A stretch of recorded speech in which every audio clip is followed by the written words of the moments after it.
Kaya hindi ko kinokontra yung ipit-ipit eh. Kasi napapakinabangan ko ito sa aking client. Yung aking client ay ilang beses na rin bumalik sa akin at ginamitan ko yan ng ipit-ipit technique.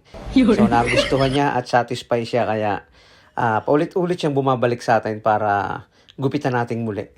The same procedure at syempre sabi nga ay ang importante yung satisfaction or gusto or yung kasiyahan ng ating client every time na tayo ay magugupit. Kaya ako, pag alam ko makakatulong sa akin, sa sarili ko, sa mga client ko, pinapag-aralan ko yan. Kasi importante yan sa atin bilang isang barbero yung request ng client ay kaya natin gawin at hindi tayo nahihirapan or hindi natin pwedeng tanggihan at magagawa natin ng naaayon sa kanyang gusto.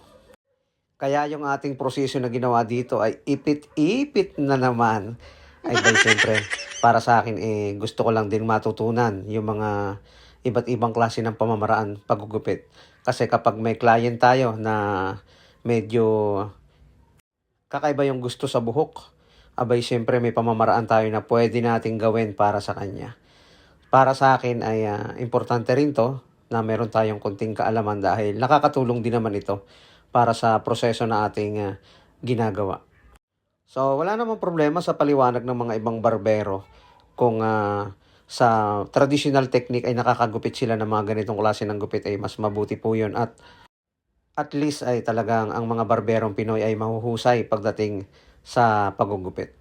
Sabi nga ay maparaan. Kung saan kahiyang na procedure or pamamaraan ng paggugupit, abay, siyempre wala namang kumukontra sa'yo. Gawin mo yung gusto mo para makagupit ka ng maganda. Kung gusto mo na mag-aral ng mga iba't ibang klase ng technique or pamamaraan, abay pwede rin para nadadagdagan naman yung ginagawa nating procedure at hindi tayo nasasawa or hindi tayo nauumay doon sa same nating palaging ginagawa. Natututo tayo ng mga iba't ibang paraan. Sabi nga ay kapag hindi naman gaanong karamihan yung client natin, abay enjoy natin yung ating ginagawa at hindi dapat tayo magmadali.